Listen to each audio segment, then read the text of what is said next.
우리 옆 사람하고 한 번 더 인사를 나누셨지만 한 번 더 인사하시겠습니다. 평안하시기 바랍니다. 기뻐하시기 바랍니다. 네, 예수님을 믿는 모든 사람들에게는 하나님께서 허락해 주신 것이 있는데 그것이 뭐냐면 축복권입니다. 그죠? 우리가 하나님 앞에 기도하면서 하나님 우리에게 축복해 주십시오 라고 하는 것은 좀 잘못된 거잖아요. 그죠? 하나님이 복을 비시는 분이 아니라 하나님 복을 내려주시는 분이고 우리가 복을 비는 거예요, 하나님 앞에. 그래서 우리는 복을 빌 수 있는 축복권이 있는 거예요.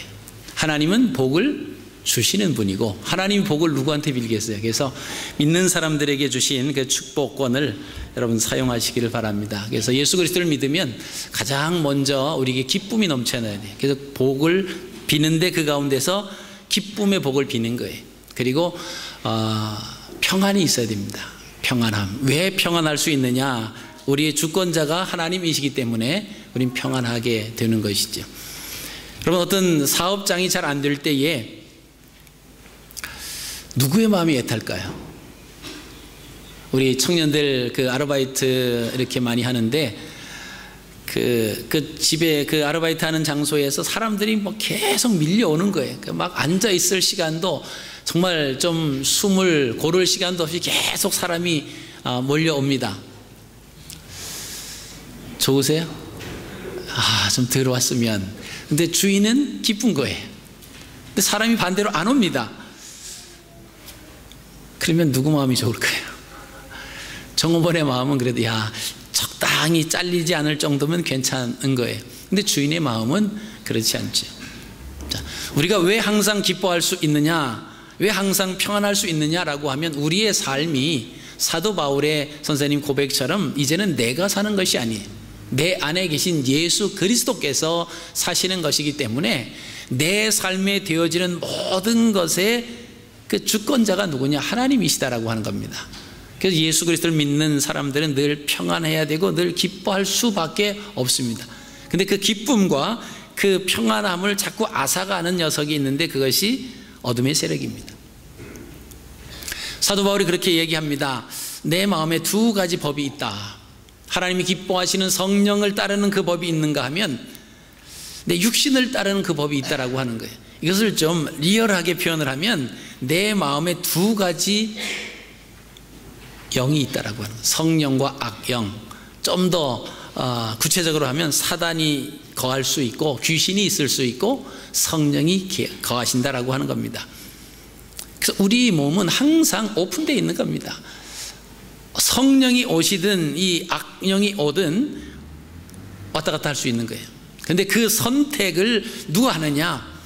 바로 그 가운데 우리가 서 있습니다. 양팔 저울과 같은 이 성령의 역사하심, 우리를 견인하는 당기는 힘과 악한 세력이 당기는 힘이 거의 이분입니다.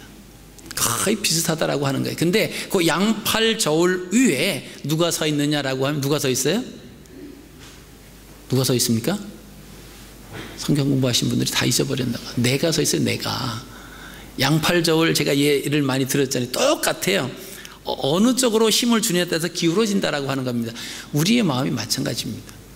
내가 성령의 법을 따르려고 성령을 의지하면 성령의 충만함이 내 삶 속에서 일어날 것이고 세상의 어두운 세력의 유혹에 빠져서 거기에 힘을 가하게 되면 우리 마음은 사단에 사로잡힌 삶이 될 수밖에 없다라고 하는 것입니다. 그래서 우리가 누구의 말에 순종할 것이냐라고 하는 것입니다. 어떻게 보면 우리가 하나님을 믿는 것이 어렵지 않습니다. 아주 심플합니다. 오늘 제목과 같아요. 순종하면 하나님이 내려주시는 복을 그대로 받을 수 있어요. 근데 순종하지 않으면 하나님의 복하고는 멀어집니다. 우리가 복하면은 뭐 물질적인 뭐 어떤 복이라든가 건강의 복이라든가 사실 그런 복을 뛰어넘습니다. 그것도 복이지만 정말 그 복보다 더 소중하고 더 중요한 복이 있다라고 하면 영원한 삶을 살 수 있는 하나님 나라의 백성이 되게 하는 복, 그것이 우리에게는 가장 소중한 복이다라고 하는 거죠. 그리고 되어지는 모든 일들은 그 하나님의 은총 안에 거하기만 하면 우린 이미 천국에 간 거와 다름이 없다라고 하는 것이죠. 그러니까 편하지요. 그러니까 기쁠 수밖에 없다라고 하는 것입니다. 근데 그 마음이 없으면 우리는 불안하고 초조하고 우리에게 기쁨을 어둠의 세력이 빼앗아 갑니다. 평안함을 앗아가요. 그리고 우리에게 주는 것은 불안과 초조와 안절부절, 그런 마음을 자꾸만 심어다 주니까 두려움과 불안함과 조급함이 우리에게 있다라고 하는 것입니다. 만약 이 자리에서 하나님 앞에 우리가 예배를 드리는 중에 여러분 중에서 불안한 마음이 있다라고 하면 내 인생의 주권자가 누구로 되어 있는가라고 하는 것을 한번 점검해 보시기를 바랍니다. 상황이 어떤지 간에 상황이 문제가 아닙니다. 내가 어떤 사람이 되어 있느냐, 그것이 중요한 것이 아니에요. 문제는 내가 하나님 말씀에 순종하는 사람으로서 있느냐, 그것이면 끝납니다. 오늘 본문에 나오는 열왕기하 8장은 4가지의 사건으로 이루어져 있습니다. 1절부터 6절까지 4분의 1만 오늘 읽으셨어요. 예의가 밝으셔 여러분에게 인사도 했던 우리 전유리 집사님, 다음부터 인사 안 하셔도 열심히 다 인사하고 와서 또 인사하시면 이상하잖아요, 그죠? 교제 시간 다 나누고 와서 또 인사하면 안 돼요. 네, 4분의 1만 읽으셨어요. 1절부터 6절 4가지의 사건이 일어납니다. 자, 이 1절부터 6절까지 나오는 것은 사실 열왕기하 4장에 등장했던 수넴 여인의 사건이 계속 이어지는 겁니다.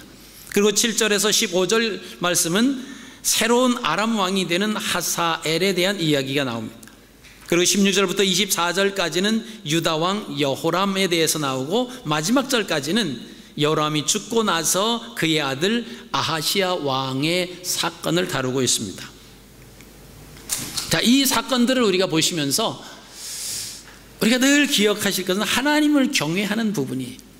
하나님을 경외한다라고 하는 것은 하나님 말씀에 순종하느냐 안 하느냐, 그것이 기준입니다. 하나님 말씀에 순종하면 모든 일이 잘 될 수밖에 없습니다. 왜냐하면 그 주체가 하나님이시기 때문에 그렇습니다. 그러나 불순종하면 그런 하나님의 놀라운 은총을 누릴 수 없다라고 하는 말씀입니다. 자, 먼저 등장하는 사건, 이 여인이 앞에서도 등장하고 있습니다만은 열왕기하 4장에 이 수넴에 사는 그 여인은 매우 부유한 늙은 남편과 살고 있었습니다. 그래서 하나님의 사람 엘리사를 위해서 음식을 베풀어 줍니다. 그리고 작은 방을 마련해 놓았습니다. 근데 그 가정에는 자녀가 없었습니다. 엘리사의 예언대로 아들을 얻게 됐습니다. 근데 이 아이가 잘 자라다가 죽게 됩니다. 근데 그 사건에서 또 이 아이가 다시금 살아나는 그 놀라운 은혜를 받는 것을 우리가 보시게 됩니다. 그런 이후에 이 엘리사는 계속해서 수넴 여인의 가정을 보살펴주는 일이 일어나는 것을 우리가 보시게 됩니다. 오늘 1절 말씀 보시면 엘리사가 이전에 아들을 다시 살려준 여인에게 이르되 너는 일어나서 내 가족과 함께 거주할 만한 곳으로 가서 거주하라. 여호와께서 기근을 부르셨으니 그대로 이 땅에 7년 동안 임하리라. 지금 수넴 여인이 거하는 이 땅에 하나님께서 기근을 부르셨다. 이 말씀은 이 땅에 기근이 7년 동안 임할 거다라고 하는 것입니다. 그럼 왜 하나님께서 그 백성에게 7년 동안의 기근을 임하게 하셨을까라고 하는 것입니다. 그것은 뭐 변명의 여지 없이 이스라엘 백성들이 하나님을 순종하지 않았다, 하나님 말씀에 순종하지 아니하고 악을 따라 행했기 때문에 하나님께서 기근이라고 하는 그런 채찍으로 그 백성들을 다스리겠다라고 하는 그 말씀입니다.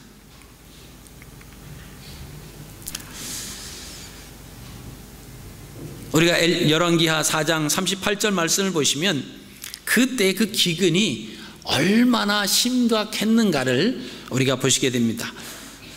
38절에 엘리사가 다시 길갈에 이르니 그 땅에 흉년이 들었는데 선지자의 제자들이 엘리사의 앞에 앉은지라. 엘리사가 자기 사환에게 이르되 큰 솥을 걸고 선지자의 제자들을 위하여 국을 끓이라. 근데 그 당시에 얼마나 기근이 심했는지 먹을 것이 없습니다. 평소에 먹을 수 없는 독이 가득한 들호박이라도 먹어야 했던, 그래서 그 말씀대로 끓여놨더니 독이 가득한 거예요. 그 정도로 기근이 심했던 그 상황을 이야기해 주고 있습니다. 그래서 엘리사는 이 수넴 여인을 향해서 그의 가족과 함께 블레셋으로 피난을 하라고 말을 합니다. 자, 7년이 끝난 후에 이제 모든 기근이 끝나고 그녀가 다시 수넴으로 돌아왔습니다. 어느 분이, 아니 하나님께서 말씀해 주신, 하나님이 줄로 재어 주신 그 거룩한 땅, 그 땅을 떠나면 안 되는데 떠나는 것이 복입니까? 이렇게 이야기하죠. 근데 이 땅을 완전히 떠나는 것이 아니에요. 하나님께서 그 땅에 기근이라고 하는 채찍을 통해서 그 백성을 다스리실 때 하나님 말씀에 순종했던 그 사람이 똑같이 그 채찍을 맞을 이유가 없다라고 하는 것이죠.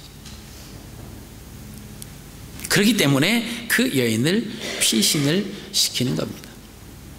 우리가 마지막 때 일어날 요한계시록에 있는 상황들도 마찬가지죠. 우리가 요한계시록을 읽으면 얼마나 두렵습니까? 얼마나 무시무시하고 내가 과연 그때 잘 견딜 수 있을까? 이 엄청난 그 재앙이 임하는데 어떻게 살아갈까? 여러분, 그러나 걱정할 필요가 없다라고 하는 거예요. 우리의 주권자가 하나님이시기 때문에 하나님께서 그 하나님 말씀에 순종하는 자에게는 모든 것을 합력해서 선을 이루어 가시는 분입니다. 그 계시록을 보시면 그 재앙이 임하기 전에 우리는 이미 그 재앙과 상관없이 주님과 들림을 받는다라고 하는 말씀이 있습니다. 그리고 그 재앙은 사실 믿지 않는 사람들, 불순종했던 사람들이 받아야 할 그 놀라운 그 엄청난 그 재앙들이 사실은 기록되어 있다라고 하는 겁니다. 그러니까 우리가 예수 그리스도를 믿는 하나님의 자녀라고 하는 확신이 있다라고 하면 그거와는 우리와 상관이 없는 거예요. 그리고 정말 하나님께서 나로 하여금 그 환난 가운데 순교자로 세워주시기를 원한다라고 하면 내가 그 가운데 있게 되는 거죠. 그리고 하나님은 나로 하여금 순교자의 길을 갈 수 있도록 힘을 주신다라고 하는 겁니다. 그러니까 우리의 힘으로 견디는 것이 아니죠. 우리의 힘으로 순교자가 되는 것도 아닙니다. 하나님의 계획 속에, 하나님의 섭리 가운데 우리가 그분만 의지하고 그분의 말씀에 순종하면 상황이 어떻게 변하든지 그것이 문제가 되지 않는다라고 하는 사실입니다. 우리가 그것을 믿지 못하면 늘 상황에 따라서 불안하죠. 내가 지금은 건강한데 내가 언제 건강하지 않을지도 모른다. 엄청난 병에 또 걸릴지도 모른다. 뭐 통계적으로 나와 있는 것 보니까 현대인들의 4명 중에 1명은 암에 걸릴 확률이 있다는 거예요. 25%. 그러니까 4명 있으면 그 중에 한 사람은 암 환자가 될 확률이 있다라고 하는 겁니다. 불안하지요. 우리의 개념이 암에 걸리면은 예수님, 하나님의 은혜를 못 받은 사람이고, 암에 걸리지 않고 잘 살아가는 사람은 하나님의 복을 받은 사람이다 라고 하는 그런 개념이 잘못됐다라고 하는 겁니다. 어떤 사람은요, 그 질병의 걸림으로 인해서 그것이 하나님이 내려주시는 최고의 복이 될 수 있습니다. 아멘이십니까? 이상하잖아요. 우리가 복의 개념이 제대로 정립이 안 되면, 아니 병에 걸리고 암에 걸리는데 최고의 복이라니. 제가 그래서 서두에 말씀드렸습니다. 최고의 복은 우리가 하나님의 자녀가 되는 겁니다. 하나님의 백성이 되는 그것이 최고의 복입니다. 우리에게 물질을 주시고 건강을 주시고 출세를 하게 하고, 그런 것은 복은 복이지만 최고의 복은 아니다라고 하는 거예요. 상황에 따라서 바뀔 수 있습니다. 어떤 사람은 그 병으로 인해서 예수님을 만나게 됩니다. 어떤 사람은 사업이 잘 되다가 사업이 쫄딱 망해요. 부도가 나고 막 정말 빚더미 위에 올려 앉습니다. 근데 그 가운데서 하나님을 만나는 거예요. 그러니까 생각하죠. 하나님께서 왜 그렇게 어려움을 당하고 모든 사업이 망하고 나서 병 걸려고 나서 그 사람을 만나 주실까? 그 전에 만나 주시면 좋을 텐데, 근데 그 전에 만나려고 하셨는데 만나지 않는다라고 하는 겁니다. 그러니까 지금 이스라엘 땅에 7년의 기근을 내려주시겠다라고 하는 겁니다. 근데 수넴 여인은 이미 하나님을 알았고 하나님의 사람을 통해서 하나님이 어떤 분이신가를 자기가 믿었기 때문에 그 가운데 있을 이유가 없다라고 하는 겁니다. 그래서 그 재앙을 피해서 잠시 블레셋에 가서 살게 하는 거죠. 그리고 다시 이제 돌아왔습니다. 돌아왔더니 자기가 경작하던 땅도 다른 사람이 다 붙이는 거예요. 집과 전토를 다시 찾을 수 있는 방법이 없습니다. 이미 있던 사람들이 다 차지하고 있습니다.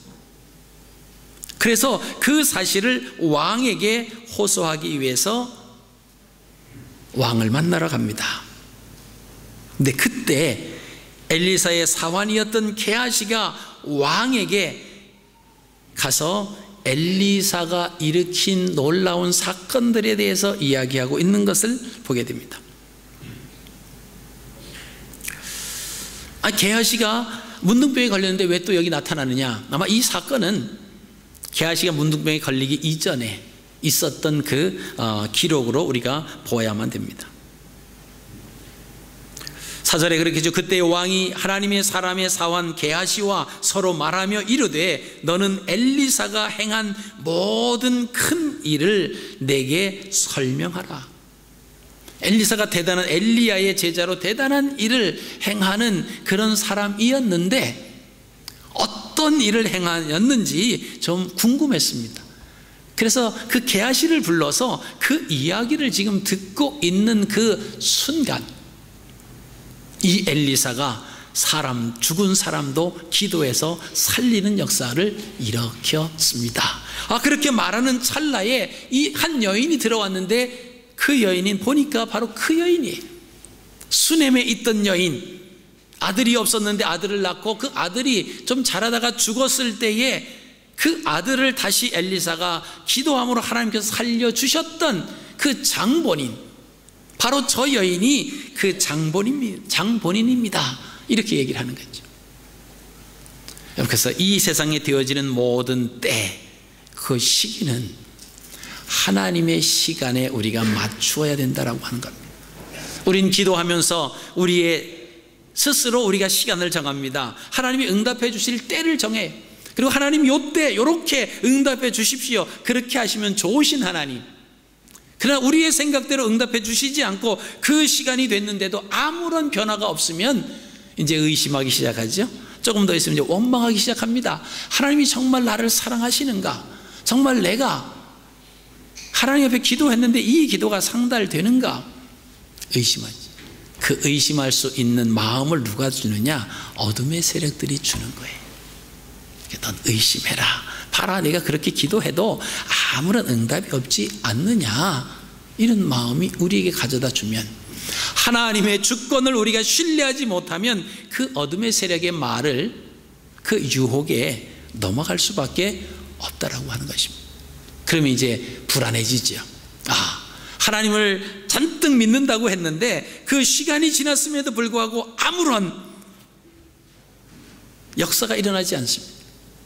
마음속으로 들려오는 그 음성은 뭐지요? 하나님이 너를 기억하시겠느냐?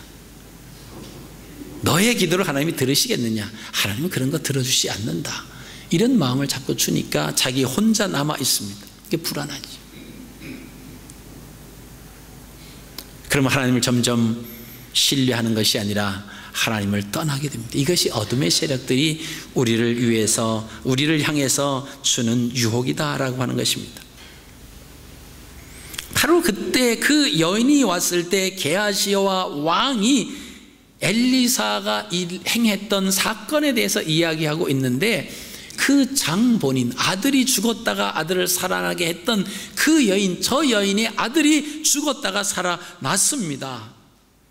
그러니까 왕이 6절에 여인에게 묻지 않겠습니까? 그랬더니 여인이 설명했습니다. 맞습니다. 제 아들이 죽었었는데, 남편이 나이 많아서, 그리고 아들도 없었는데 엘리사의 말대로 아들이 생겼고, 그 아들이 또 죽었는데 엘리사가 하나님 앞에 기도함으로 그 아들이 살아난 그 아이의 어미입니다. 그 설명을 듣고 왕이 그를 위하여 한 관리를 임명하여 말합니다. 이 여인에게 속한 모든 것과 이 땅에서 떠날 때부터 이제까지 그의 밭에 소출을 다 돌려주라. 이것이 하나님 앞에 순종했던 한 여인의 결과다라고 하는 것입니다. 우리는 이 세상에 살아가면서 복잡합니다. 우리가 어떤 사건들을 헤쳐나가기 위해서 해야 할 일도 많고, 우리의 힘으로 안 되면 사람을 의지하고 이 사건 저 사건 계속 밀려오는 그 사건 속에 한계를 느끼게 되는 거예요. 그렇게 되면 우리의 생을 포기하려고 하지. 그냥 손을 딱 놔버립니다. 고달픈 인생 있죠. 그러니까 예배를 드리러 하나님 전에 올라오는 모습도 잔뜩 찡그린 인상을 가지고 기대와 환희와 감격을 가지고 기대심에서 하나님 전에 오르는 것이 아니라, 우리는 온갖 인상을 쓰면서 도수정에 끌려가는 소의 모습을 하면서 성전에 올라오는 그 발걸음 얼마나 무겁겠어요. 얼마나 힘듭니까? 우리 마음이 바뀌어져야 됩니다. 바뀌어지지 않으면 우리가 이 땅에 거하는 동안에 기쁨이 없다라고 하는 거지. 내 인생의 모든 것 이미 하나님께서 책임져 주신다라고 하는 그 확신이 있으면 어떤 상황을 만나도 우리는 하나님 앞에 기도할 수밖에 없죠. 기도하는 것 이외에는 뭐 다른 할 게 하나도 없습니다. 하나님, 제가 지금 이렇게 했는데 이것 하나님의 뜻입니까? 그러면 끝나는 거예요. 자, 두 번째 사건은 엘리사가 다메섹에 갔을 때에 일어났던 일입니다. 당시 아람 왕인 베나닷이 병들어 있었습니다. 그런데 여기 재미있는 사건이 벌어집니다. 그 병으로 죽을 것인지 죽지 않을 것인지를 알기 위해서 자신의 부하였던 하사엘을 시켜서 하나님의 사람 엘리사를 찾아가게 합니다. 그리고 하사엘과 함께 예물을 보내죠. 9절입니다. 하사엘이 그를 맞으러 갈새 다메섹의 모든 좋은 물품으로 예물을 삼아가지고 낙타 40마리에 싣고 나가서 그의 앞에 서서 이르되, 당신의 아들 아람 왕 베나닷이 나를 당신에게 보내 이르되 나의 병이 낫겠나이까 하더이다. 이렇게 묻습니다. 오늘 하사엘은 베나닷 그 아람 왕을 엘리사의 아들이라 이렇게 표현합니다. 이 아람 왕 베나닷이 엘리사를 얼마나 신뢰하고 존경하였는가라고 하는 것을 이 하사엘의 고백을 통해서도 우리가 볼 수가 있습니다. 근데 열왕기하 1장에 나오는 아하시아의 질문과 오늘 본 그 8장에 나오는 베나닷의 질문은 아주 대조적입니다. 베나닷은 아람 왕입니다. 근데 아하시아는 열왕기하 1장 2절에 이렇게 말합니다. 아하시아가 사마리아에 있는 그의 다락 난간에서 떨어져 병들매 사자를 보내어 이르되 가서 에그론의 신 바알 세부백에 이 병이 낫겠나 물어보라 하니라. 이스라엘 왕은 병들었을 때 바알 세불에게, 에그론의 신 바알 세부백에 가서 내 병이 낫겠는가 물어보라 그럽니다. 근데 아람 왕 베나닷은 하나님의 사람 엘리사를 찾아가서 이 병이 낫겠는가 물어보라 그럽니다. 여러분, 우리는 이 땅에 살아가면서 하나님을 믿는다라고 하면서 우리의 삶 속에서 하나님 말씀에 의해서 살아가기보다 에그론의 신 바알 세부백에 물어보려고 할 때가 많이 있다라고 하는 것이죠. 그래서 현대 발전해 가는 그 고도의 과학 속에서 우리가 살아가고 있는 이 현대 속에 무속인들이 점점 흥왕해 간다라고 하는 거예요. 불확실한 미래, 5분 후에 일어날 일도 알지 못하는 그 상황 속에서 이 땅에서의 삶뿐만이 아니라 이 땅에서의 삶이 끝나고 그 나라에서 삶까지 보장되었다고 말씀하심에도 불구하고 그 말씀을 신뢰 못하니까 5분 후도 모르는 우리는 거짓으로 이야기하는 그 무속인들을 의지한다라고 하는 것입니다.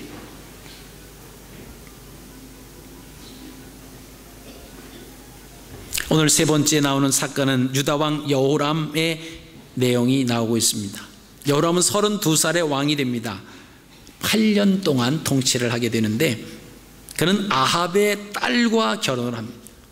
이는 하나님 보시기에 악한 행동입니다.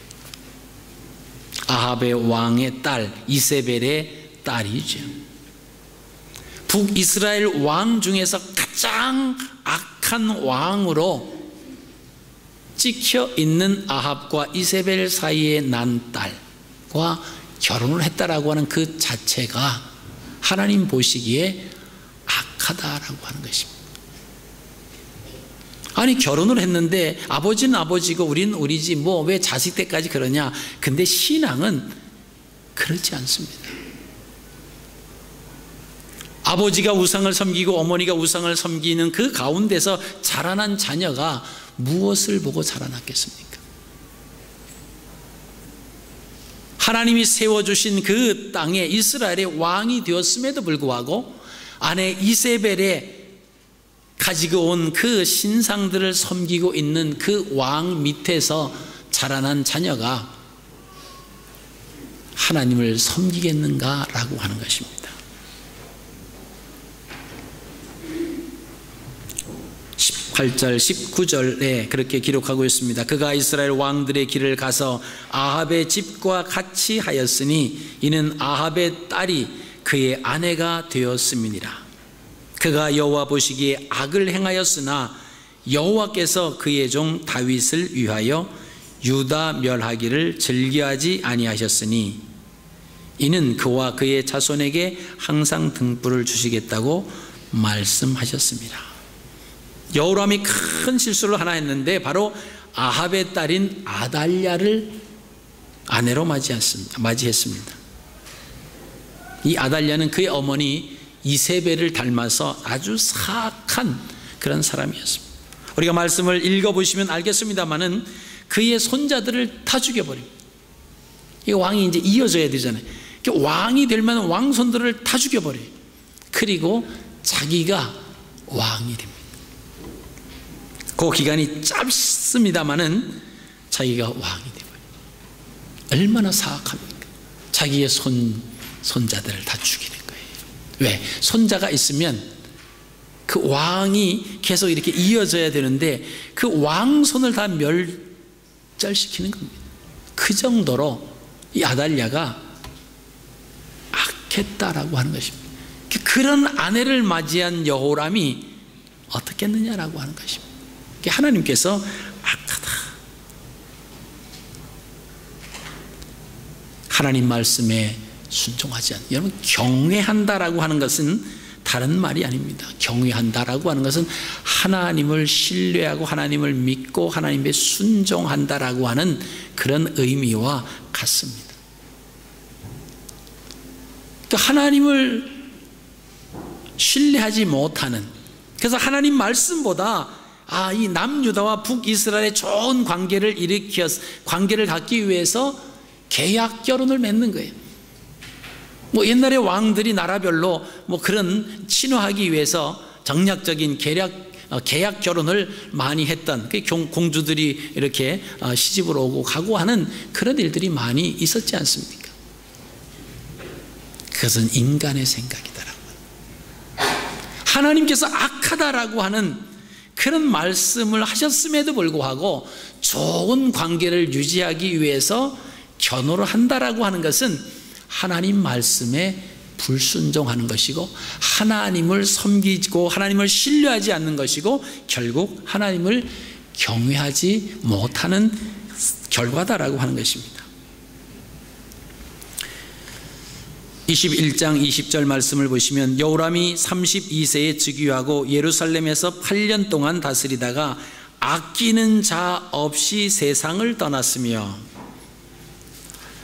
자, 왕으로 8년 동안 있었는데 아끼는 자 없이 세상을 떠났다. 무리가 그를 다윗 성에 장사하였으나 열왕의 묘실에는 두지 아니. 자, 다윗 성에 장사는 했지만 왕의 묘실에는 들어가지 못했다. 결국은 뭐죠? 왕으로서의 존경하지는 못하겠다라고 하는 것입니다. 그가 8년을 다스렸는데 아끼는 자 없었다. 그를 따르는 자가 없었고 그에게 감격하는, 그가 죽었을 때 슬퍼하는 자가 없었다라고 하는 것입니다.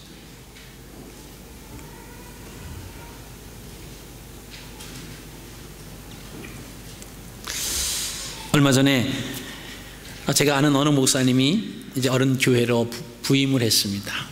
있던 목사님이 은퇴를 하시고 부임을 했어요. 자, 그 교회에서 20년 이상 목회를 하셨습니다.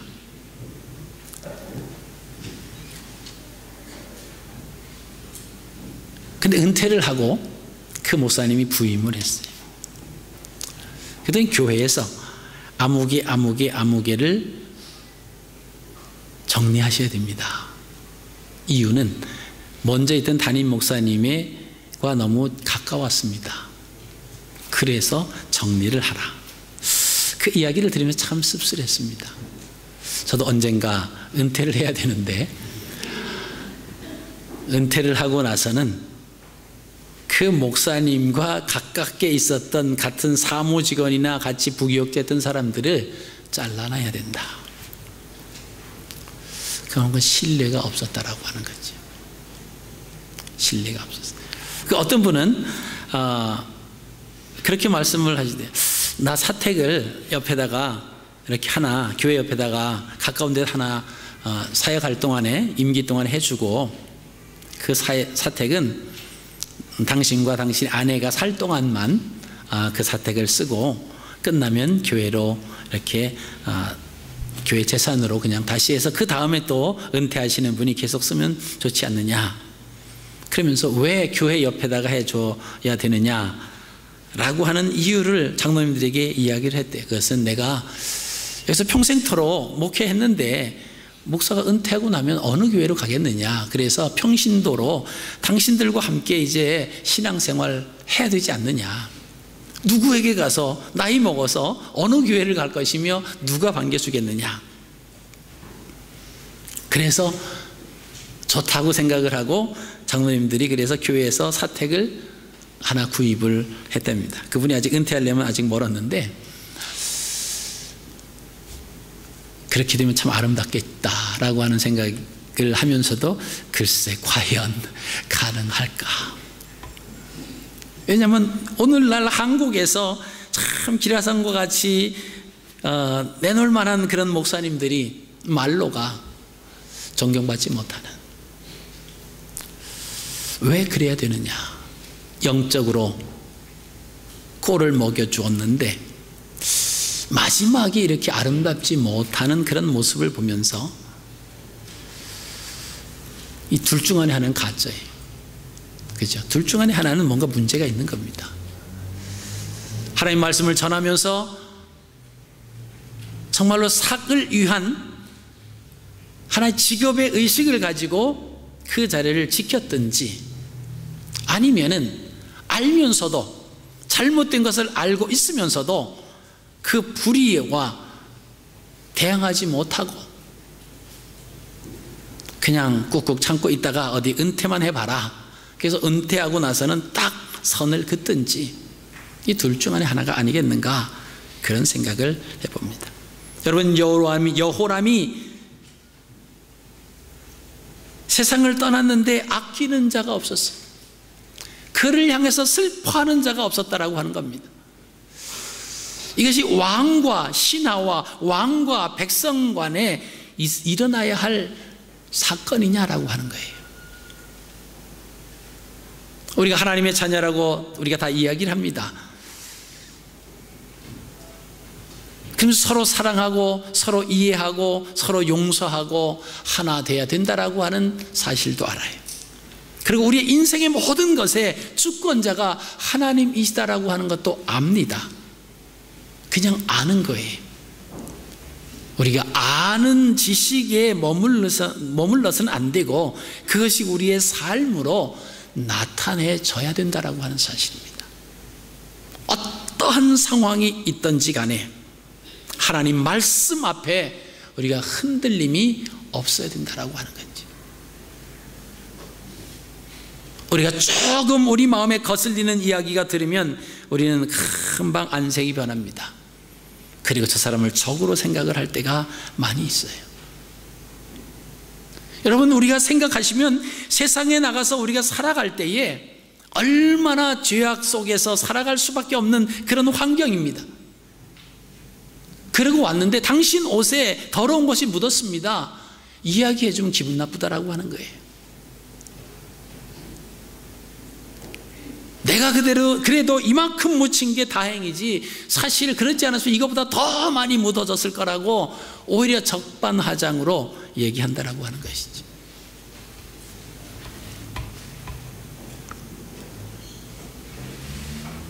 오늘 네 번째 나오는 이야기입니다. 유다 왕인 아하시야가 소개하여 되고 있습니다. 자, 27절 보시면요, 아하시야가 아합의 집 길로 행하여, 자, 아합의 집 길로 행하여 아합의 집과 같이 여호와 보시기에 악을 행하였으니 그는 아합의 집의 사위가 되었음이러라. 여호람과 마찬가지입니다. 그의 아들 아하시야 역시 똑같은 죄를 저질렀다라고 하는 것입니다. 어쩌면 가장 축복받아야 되고 가장 행복한 인생을 꿈꿔야 했던 그 결혼 문화로 인해서 이처럼 끔찍한 결말이 된다라고 하는 것을 우리가 기억하셔야 됩니다. 우리 젊은 청년들 결혼 잘 하셔야 돼요. 괜히 눈에 보이기에 좋다고, 괜히 뭔가 가진 거 있는 것처럼 보인다고 결혼하면 안 돼요. 철저하게 하나님 중심으로 서 있느냐. 그래도 두 사람이 마음 먹고 가도 참 이 죄악된 세상 이겨나기가 결코 쉽지 않습니다. 근데 그렇지 않으면 우리의 신앙마저도, 믿음마저도 흔들릴 수밖에 없다라고 하는 것이죠. 특히 여자가 믿음이 없으면 위험해요. 왜 남자는 여자 할 나름이다 그런 말 있잖아요. 그래서 남자가 믿음이 좋아도 그 부인이 믿음이 없어가지고 교회 가지 말고 오늘 놀러 가자 그럼 안 돼 그러고 가지만 그 다음 주에 또 그러면 끌려가는 거예요. 이번만 가 그러고 가고 또 갔다 와서 이제 또 한 달 됐는데 또 한 번 가야지 그럼 또 가는 거예요. 아니라고 하실 분이 누가 있어요? 나는 우리 아내 말을 절대적으로 안 듣습니다. 근데 여자들은 다 그래요. 남자들이 자기 말 안 듣는다고 그러는데 따지고 보면 남자들이 다 끌려가더라고요. 큰 소리는 치는데 영향력은 없어요. 그냥 딱 큰 소리는 쳤지만 그것을 아는 부인들이 살살 이렇게 얘기하면 다 넘어가더라고요. 그래서 믿음 있는 아내가 중요하다. 그렇죠? 남편이 좀 믿음이 없어도 아내가 잘 또 하면 교회 가서 막 이렇게 끌고 가면 또 끌려갈 수밖에. 그래서 이 아내 되신 분들이 사명이 큰 겁니다. 남편이 안 나오는 것은 첫째로 누구 책임이에요? 얘기해 보세요. 누구 책임입니까? 아내 책임이에요. 기분 나쁘세요? 사실입니다. 왜요? 그만큼 능력이 있다라고 하는 거예요. 여성 파워가 있어요. 근데 그 힘을 엉뚱한 데 쓰니까 남편이 못 나오는 거예요. 정말 내가 올 한해 우리 남편을 교회로 인도하는데 최고의 목표로 삼겠다. 그리고 자나깨나 모든 기도할 때마다 그 기도를 가지고 하나님 앞에 간구하며 지내신 분 계세요? 에휴, 우리 남편은요 그냥 나 그냥 교회 안 나가는 거, 교회 나가는 거 방해만 안 해도 이거 감지덕지죠. 아주 셀피시한 거지. 자기 얼마든지 능력이 있어서 데려올 수 있는 힘이 있는데도 불구하고 그냥 괜히 뭐라고 큰 소리 가끔 가다 치니까 그 소리 듣기 싫다고 그냥 당신은 그냥 나만 교회 가는 거 그냥 방해만 안 하면 뭐를 하든지. 어느 분은 교회 나올 때 남편이 근데요 200불만 줘. 다른 데는 안 주다가 그날은 준대. 왜? 그래야 가서 점심때 전까지 안 돌아오니까. 뭐 하러 가겠어요? 많잖아요. 오아시스도 있고 벨마 리그스 클럽도 있고 간다는 거예요. 그럼 준다는 거예요. 그러면서 와서 예배드리고 여기서 머물다가 가면서 그래도 200불의 효과가 이렇게 행복하고 편안하구나. 하나님 보시기엔 악하다라고 하는 거예요. 그만큼 힘이 있어요. 여성의 힘이 있는데도 그것을 발휘하지 아니하고 그냥 자기 생각에 평화만 유지하려고 한다. 안 된다라고 하는 것이죠. 오늘 계속 나오는 4가지 사건 중에서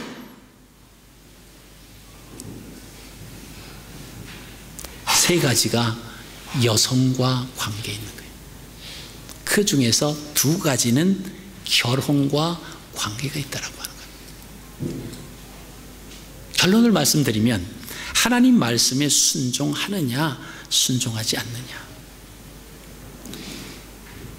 이거가 가장 중요합니다.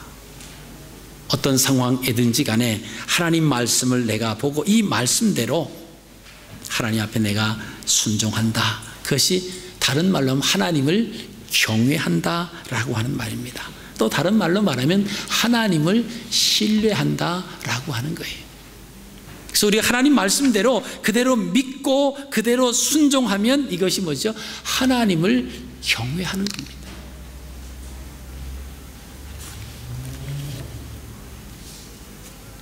그렇지 아니하고 계속적으로 인간적인 방법으로 해결하려고 정략적인 결혼도 해보고 뭐 같이 아닌데도 같이 가서 싸워주고 남북 그 왕들의 그 역대기를 보면 그런 일들이 많이 일어납니다. 사람들의 비율을 맞추려고 이것은 좀 양보해주고 그런 일들이 많이 일어나죠. 근데 그 중심이 뭐냐? 순종과 불순종의 잣대로 그것을 재는 겁니다. 여러분, 우리가 하나님 전에 나왔습니다. 하나님 전에 나왔는데 어떤 모습으로 나왔는가? 내가 하나님 앞에 최고의 예배를 올려드리기를 원합니다. 이런 마음을 가지고 우리가 주님 전에 나와야 되지 않겠습니까? 예배 드려지는 그 1시간을 통해서 하나님 나의 모든 것을 올려드립니다. 내 목소리를 높여서 하나님을 찬양하고 내 온 마음을 모두어서 하나님을 향하는 그 뜨거운 마음과 준비된 마음으로 준비된 모습으로 주님 전에 나와서 기도하며 그 시간을 기다려 찬양을 통해서 함께 예배할 수 있는 그 마음, 이 마음이 회복되지 않으면 우리는 하나님의 놀라운 은총을 맛볼 수 없다라고 하는 거예요. 기쁨을 누릴 수가 없습니다. 그러니까 늘 불안하고 늘 불평이고 늘 원망이죠. 그래서 사람들이 얼굴 보면은 이 사람은 늘 불평, 원망이 그냥 이마에 써가지고 다니는 사람이에요. 옆에 계신 분 보세요. 원망이라고 하는 단어가 써있지 않는가? 불평이라고 하는 단어가 써있지 않는가? 그 뭐죠? 우리 하나님을 신뢰하지 못하면 하나님을 신뢰하십시오. 그리고 하나님 말씀, 오늘 나오는 본문 말씀처럼 수넴 여인과 같이 또 남유다의 왕들을 통해서 우리가 볼 수 있는 다는 아니지만 하나님을 경외하는 그 결과는 하나님이 주시는 놀라운 은총 속에 머물러 있는 것을 우리가 보시게 됩니다. 눈에 보이기 좋고 인간적인 생각으로 아름다운 결과를 창출해낼 것처럼 생각해서 정략적인 결혼을 하지만 하나님 보시기에는 그 결혼 자체가 악하다, 하나님 앞에 악을 행했다 라고 하는 말씀, 하나님은 확실하시다라고 하는 것이죠. 정확하십니다. 타협이 아니죠. 하나님의 기준은 상대평가가 아닙니다. 절대평가세요. 하나님 말씀의 기준이 돼서 그 말씀에 비춰서 모자라면 모자란 겁니다. 그래 여기까지 왔는데 그래도 괜찮다, 그게 아니죠. 그래서 물은 100도씨에서 끓는 겁니다. 여러분 99도가 돼도 물은 끓는 것이 아니에요. 끓는 것처럼 보입니다. 뜨겁습니다. 손을 놓으면 돼요. 그러지만 그것은 아직 끓는 점에 이르지는 못했다라고 하는 것입니다. 그럼 그 물은 끓는 것이 아니에요. 근데 우리는 80도만 돼도 물이 끓는다고 착각하고요, 90도만 돼도 이 정도면 뭐 완벽하다고 착각합니다. 그러나 아직 끓는 것은 모자란 1도, 2도 그거를 극복해야 됩니다. 그걸 극복하기 위해서 우리 하나님 말씀에 순종하는, 그래서 하나님 놀라운 은혜를, 또 은총을, 기쁨을, 평안을 누리시는 여러분의 삶이 되시기를 주님의 이름으로 축복합니다.